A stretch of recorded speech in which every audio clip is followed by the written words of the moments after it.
Hey guys, so it is the end of another month. May is over and I read 15 books, which I'm kind of impressed, but I feel like they are a lot shorter. They're different than the usual kind of books that I read. I read poetry, I read a play. I don't usually go into plays. Most poetry that I usually read is pretty 16th, 17th century. Some mostly metaphysical poets. So I kind of branched out into modern poets that kind of have LGBTQA themes, race and gender and those kind of topics this month, which I thought was really interesting. Then I had a readathon this month where I read 3 books in one day. But yeah, I thought I would go through the 15 books. I'm not going to do it from my favorite to least favorite, but the first book that I did read this month was one of my favorites. So the first book that I read this month is Time is a Mother by Ocean Vong. So Time is a Mother is this poetry collection that I think just came out a month or two ago by Vong, and he's been a pretty popular writer. He wrote On Earth We're Briefly Gorgeous, which is the second book I read this month, but Time is a Mother kind of handles Vong and him dealing with grief because his mother has passed away, and kind of time and relationships. And it's the kind of poetry where you want to buy the book because you're just going to keep going back to read it over and over again. So I have it as an ebook, and sometimes I'm just and I journaled about it, and it's just one of those pieces of work where you're just this person has a very distinct voice, and it's not something I've ever heard before, which I really enjoyed. And then because of that, I went and I read On Earth We're Briefly Gorgeous, which is the second book this month. And this one was kind of a coming of age story that also handles immigration and intergenerational PTSD and trauma and how that's dealt with, but also through Vong's perspective, which just presents the world in this beautiful mosaic of language and culture and identity, and presents it in the most amazing way. When I was reading these books, I would take time and I was watching panels and interviews with Vong, and just hearing his voice and how he communicates was amazing. The next one I read was The Hill We Climb by Amanda Gorman. So Amanda Gorman, and I think this poem in particular was one that was written for the presidential address for the United States for when Biden was sworn in.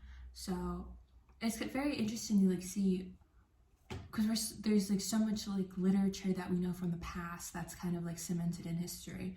What are the present poets talking about, and how are they communicating that? And Gorman's message was about unity, especially with COVID and everything that was going on at the time. It was a very interesting poem and work to read. And I know she has other works I have not read yet, but they're here in Germany in the bookstore, which I feel is amazing that we have these American poets here that you could read in English.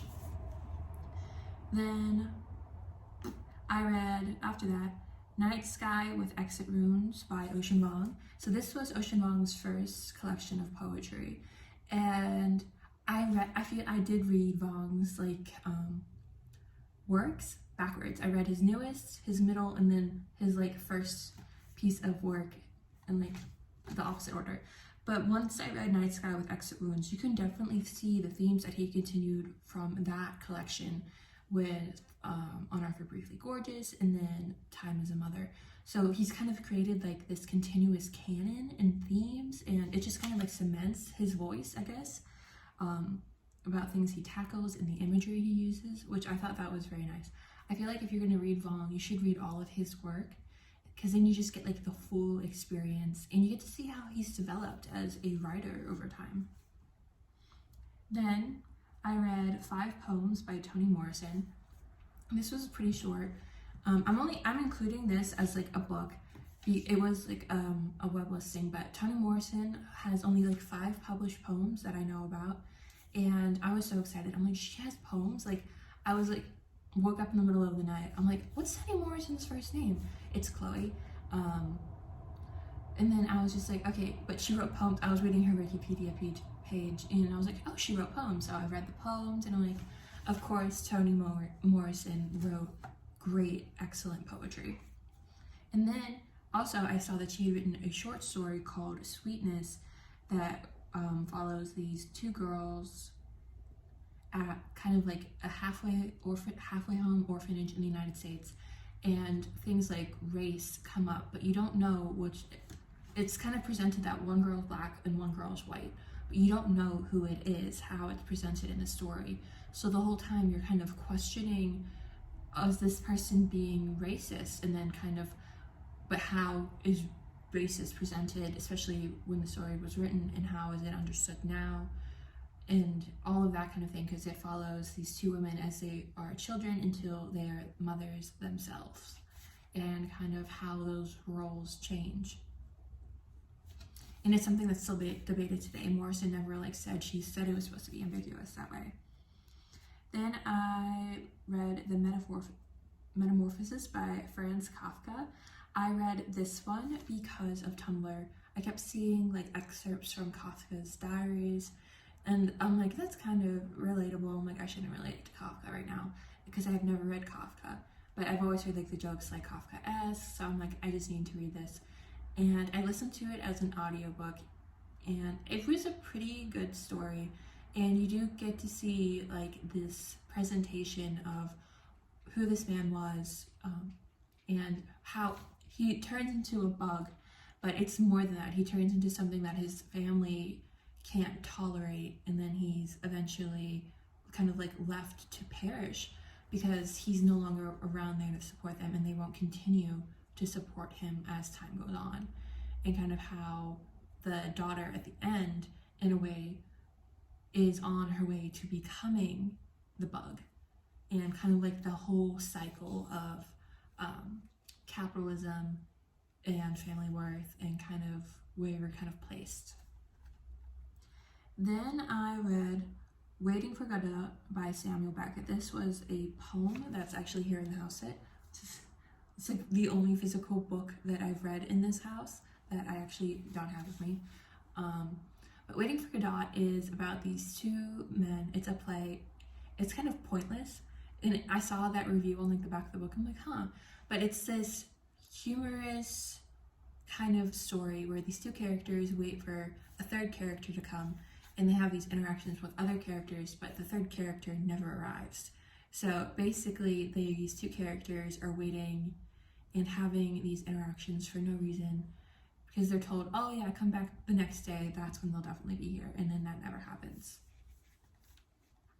Then I read Under One Roof by Ali Hazelwood. This is one of her novellas. I really liked her novel. I'll put the title here. I really liked her novel, and they sell it here in Germany. It's literally one whole wall is that book, which I'm like, it just shows how popular it is. I loved it when I read it back in, I think, October. But yet when I saw she had a novella out, I'm like, I want to read that. So Under One Roof is this woman inherits this house from her mentor, but turns out half of the house is owned by the mentor's nephew, who she's never met. So it's kind of they're forced to live together, and then they kind of realize by the end that they like each other. That's not spoiling it. It's a romance novella. They're going to end up in the end. That's how romance novellas work. And then I read Desire by Haruki Murakami. I've never read anything by Murakami. I tried reading his memoir about running a couple years ago, and I was just like, this is kind of boring. I know I'm gonna get hate for that, but it was interesting, the perspective, but I don't like how Murakami talks about women. I don't like how flippant he is with his characters, and it feels just kind of choppy, which I enjoyed some of the stories because Desire is a collection of short stories, but there wasn't any that I would am desperate to read again. Then I read The Life of a Stupid Man by Kawasuki Akutagawa. Akutagawa. I can't read my handwriting. So this is, again, a different collection of short stories, but one of them that kind of stood out to me was this woman and her husband are going on a journey. It's set in like ancient Japan. They're going on a journey, but something happens and the husband is dead and the wife is missing. They catch the wife and they accuse her of murder, but then they get another man. And it's basically all of these different characters telling a perspective of how the husband died, and if the wife had something to do with it, if the wife was attacked as well, if the wife was attacked and then agreed to go along with the man who killed her husband, and like all of these different ways. I thought it was kind of interesting to see that difference in dialogue and perspective, but yeah, I think it was like written in 1902. Then one of my favorite things from this month was Batman Wayne Family Adventures. So this isn't technically a book, this is a webtoon, and I've really gotten into Batman, specifically the Robins. Jason Todd, Tim Drake are my favorite Robins. Damian and Dick are kind of like tied for third place. I like Stephanie and the other Robins, but I feel like they're separate from like my knowledge, and I need to do more before I like make a more like opinion on them. But in the comics, it's mostly like Batman and the Robins who are like mainly focused, and then Stephanie towards like some of the more recent ones she's been focused on. But I kind of like spent the week like binge reading the 40 webtoons, and they're just so good. We get to see an actually like healthy relationship between these characters as they develop as individuals while keeping to some of the canon. It's just very sweet. It's very fluffy. And then I read the next 3 books are the ones I read for my readathon. So I don't know how I'm gonna publish this if the readathon video already came out. I'm just gonna cover these 3 books really quickly just so it's here. The 13th book I read this month, which is kind of funny with how it ended up, is Horror Hotel by Victoria Fulton and Faith McLaren. I really liked this book. So Horror Hotel is a story that follows a group of friends who have a YouTube channel who investigate like paranormal activity, and they go to this hotel in LA, and it's just basically them being Scooby-Doo in the building, and I thought it was really cute. It's like one of those books where you could just like read it on an airplane and be completely happy with how it's going. There's like nothing that's gonna be like make you cry, nothing that's gonna like make you like scared. It's just like the perfect everyday kind of like, it's like a beach read. But yeah, I really like books that have like social media in it. I know A Touch of Jen had social media. Hank Green's books, An Absolutely Remarkable Thing.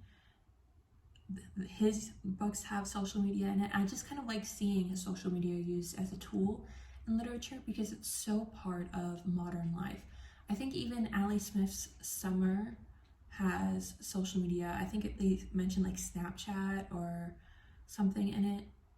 That I really just like how they're using social media in more modern books, especially as a trope with Horror Hotel, where they're YouTubers, it's their actual occupation. And then I read Great Goddesses by Nikita Gill. So this is kind of a retelling of...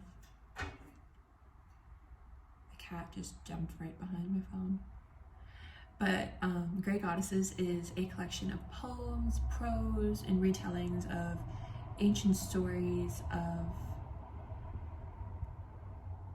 gods and monsters, and kind of reminded me of a couple years ago, modern gods and goddesses was a really popular tag and kind of thing on Tumblr. So I'm just like, did Nikita Gill get her inspiration? He almost dropped this. Did Nikita Gill get her inspiration from those posts and that kind of trend a couple years ago? Because that's what it instantly reminded me of, especially the stories of like Medusa and Aphrodite. Like all of those stories were like ringing back to those posts that kind of took a more modern feminist approach with the telling of these stories. And then the last book I read this month was Assembly by Natasha Brown. So Assembly by Natasha Brown it's only about 112 pages, and it covers a Black woman living in England who's having some health issues, but she's going through like a lot of different changes. So she has like a really important job where she makes more money than her boyfriend, but this is kind of like an area of conflict for her because her boyfriend himself is wealthy. His family is like old money, and he is always joking with the narrator, like, oh, you have more money than I do, and like all of that kind of thing. And you get this presentation of the narrator being like, I have money, but you have wealth. Like his money is invested in like stocks and property. His is like a cemented idea of money. Like he's never gonna have to worry about money, but the narrator herself is going to, because her money is new and fragile. And then we also get this argument of she views how colonization is talked about by those who are still directly benefiting from it. And I think that's a really important argument. It's something that like needs to be talked about more. And I like reading books that make you think about things in culture, and especially that perspective for her in England and how it can be translated to places like the United States and especially Hawaii. I grew up in Hawaii, where colonization is a very popular topic, and I don't live there anymore. I did go to college there, and I took Hawaiian archaeology classes, literature of Hawaii classes, history of Hawaii,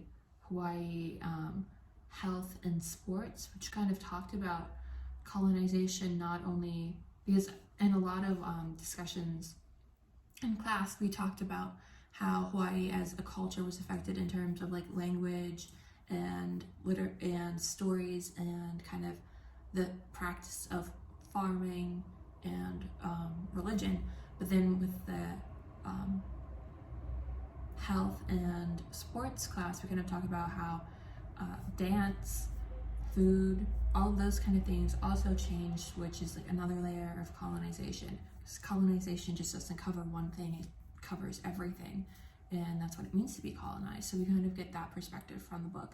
And I also realize I am a person talking about colonization who's directly benefited from colonization, as I am very privileged to be able to travel as I do.